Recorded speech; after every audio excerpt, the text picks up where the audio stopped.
Welcome back to my channel. If this is your first time visiting, my name is Bwandungi. Thank you so much for choosing to be here with us today.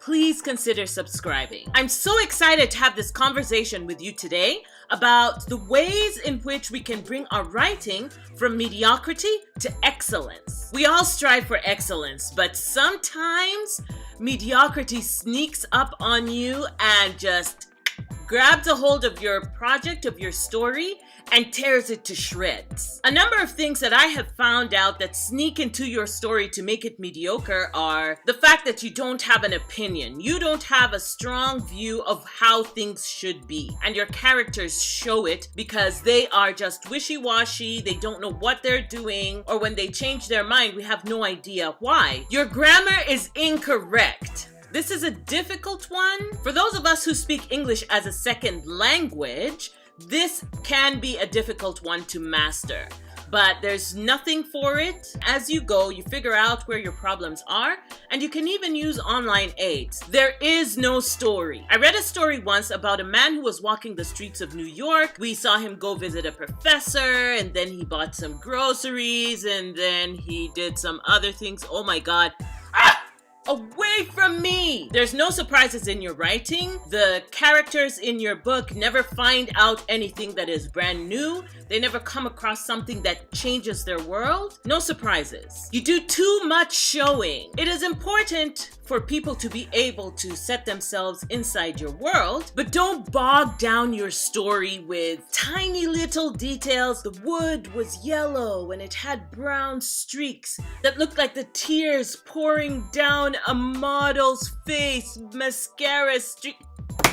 The villains in your story or the antagonists are mysterious and just pure evil. Nobody is pure evil. Sometimes they're good to people, sometimes they're evil to people, but people are basically complex characters. Even if you're writing a story about an alien or a ghost or something, as long as you anthropomorphize that particular character, that personality, they won't be all bad. They'll be as complex as human beings. Characters who don't care drag a story down into mediocrity. Dialogue that has no purpose. When the characters are done talking, you don't understand why they are talking about this particular thing. Characters that suddenly disappear and we don't ever hear about them again. They die with some disease in the backwaters of whoever knows town. Away. We've all read books where some, if not all of these things that I've just talked about have infected the story and just brought it down. If you have some others that you want to add to the list, please leave them in the comments below so we can talk about them. Writing an excellent story is not just about avoiding those things. It's also about incorporating certain things into your practice that will make your writing better. It means working hard. It means waking up every day remembering why you started this story and why it is so important for you and for the readers who are going to eventually be purchasing your story. It also means understanding this thing that you're putting out into the world. What is its purpose? Do you want to tear the universe asunder? Are you going to be learning some new physics, doing some research, learning some things so that you can smash the atoms and make the universe go?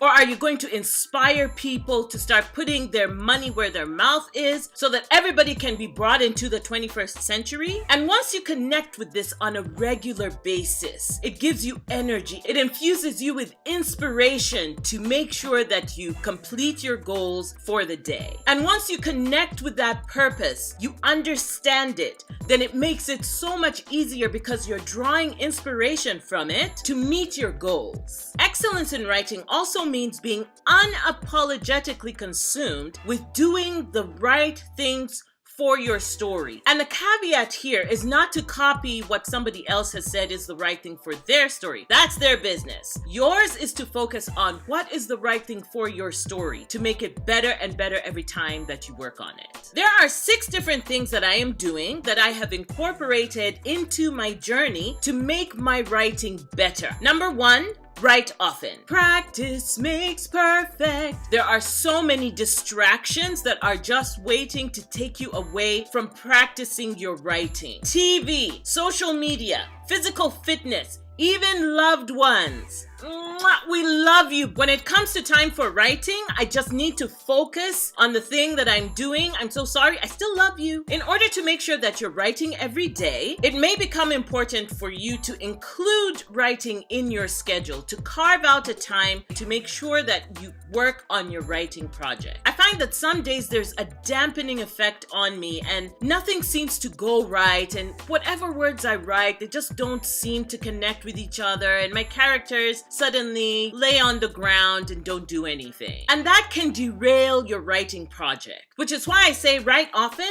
instead of write every day. The second thing is, who are you? Why should anybody care about what you're writing? Typically, people enjoy having conversations with other people who have strong opinions. Whether they agree with you or they disagree, they just want to have a lively conversation with you. And it is important that when you write, that people know which side you are on so they can engage you. I find that sometimes I'm shy about my opinions, and the peacemaker in me comes out and starts to question everything I'm saying, whether my opinion is valid, whether I'm offending Mr. Man over there, or whether Mrs. Woman will find this thing useful. I allow myself to feel my strong feelings, because when I have an opinion, then I understand how it is that the characters that I'm writing can have a strong opinion about something. Even those who do not say what their opinions are have opinions, and it will infuse your characters with life and make them interesting. Be honest in your writing and also be fearless. Honesty is about starting where you are and not copying what has worked for somebody else, because that is how you can claim the art of writing as your own. Share your work. Let people know where you are online. Allow them to sample your work. Allow them to see how your writing is getting better. Most of the time, you will get feedback that can only make your work better. Whether you agree with the feedback, which helps you get better, or you disagree with it, which confirms what you believe about writing. In there is a fine line between what the reader wants and what you want to write. But those are not the only two options. There's another one. You have to tell the reader what it is that they want and give it to them. Enter competition. You may never win anything. Nobody may ever publish your story as part of an anthology. But what it does is it allows you to write within boundaries. It lets you explore themes you may have not explored before, and it is a great way to generate ideas for your main project or for another project that you may be writing. Don't stop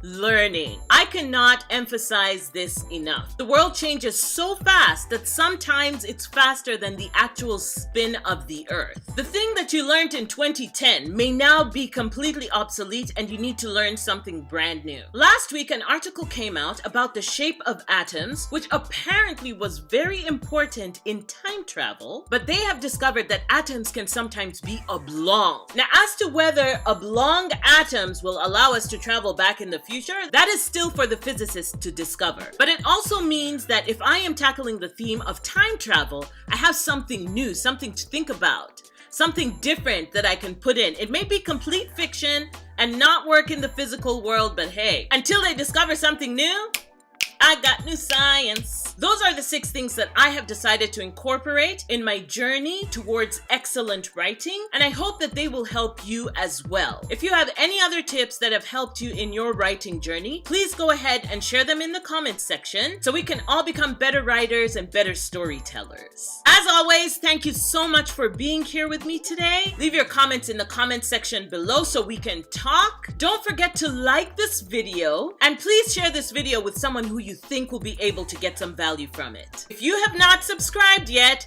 there is a subscribe animation here showing you how to do it. Don't forget to click the bell-shaped notification button so that whenever I upload a new video, you get a notification. I will see you in the next video. Bye!